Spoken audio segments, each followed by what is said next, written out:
I've received reports from students who took the LSAT earlier today that the logical reasoning section was unusually hard. Today, I'll walk through these claims and share my thoughts on how likely they are to be true. For those who don't know me, my name is Steve Schwartz. I've been teaching the LSAT since 2005, and I personally wrote explanations for over 1,000 official logical reasoning questions. And after every LSAT administration, I get reports from students who say that this section or that section, whether it's games or reasoning or reading comp, was unusually difficult.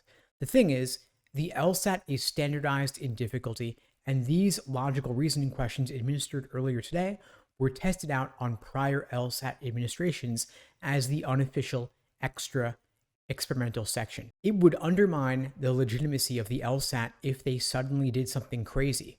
That being said, some LSAT sections and errors of the test are harder than others.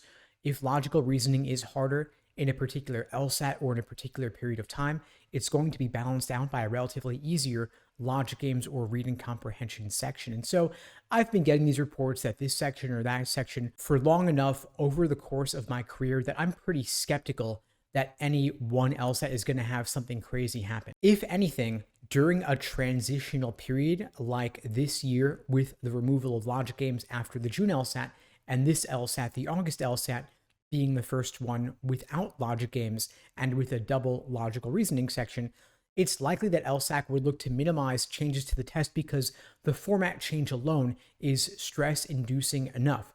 So when people are telling me, Steve, the logical reasoning section was super hard this time, my thought is, it's probably just the stress and the adrenaline of this being the actual official LSAT, making these August test takers earlier today feel like the logical reasoning section was different. Point being, if you were to take these LSAT questions as an unscored unofficial test, you probably wouldn't think they were anything out of the ordinary. So my thought is, these reports from the August test takers are probably just due to the stress of the real thing coloring their perception of these questions' difficulty. But there is one change I have been expecting beginning with this test in August that might not be stressed out test takers. And I'll share my thoughts on that in just a minute. But before I do, I wanted to let you know that if you're taking the LSAT in September or beyond, and if you'd like my help scoring a 170 or above, you can check out the links below to book a call with me and my team. We'd be glad to help you out. So the change I'm expecting is that LSAC, while they're not necessarily looking to increase the difficulty level of the questions, they may be including more questions involving quantitative reasoning, more questions involving formal logic, beginning with this test happening right now in August. Over the past several months, going back to at least November of last year, I've been receiving reports from students who said that their unscored experimental sections contained more questions involving formal logic, numbers versus percentages, absolute versus relative values. And so it may be that starting with this August test, the students reporting these tougher questions may simply be saying these questions involving formal logic were increased in their prevalence on this test versus the previously administered LSAT prep tests. Of course, this would not be some new radical type of question.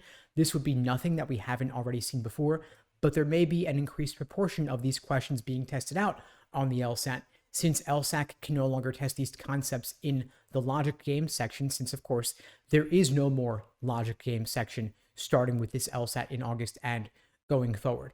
As for whether this happened earlier today, I can't yet say because our sample size of students reporting isn't really large enough, because these are just the students in the first half of the first day of the August LSAT. After the August LSAT is concluded during this testing period, we'll have a larger sample and a better sense of what actually went on. But even so, of course, student reports are notoriously unreliable because we don't have the data, we don't have the actual ability to look at what happened on these tests. The best indication will really be when LSAC releases another official LSAT prep test inside LawHub.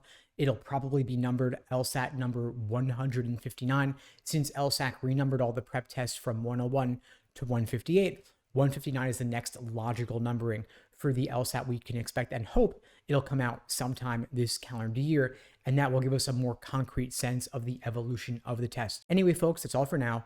Good luck if you're taking the August LSAT going forward, and in the meantime, I'll wish you all the best and take care.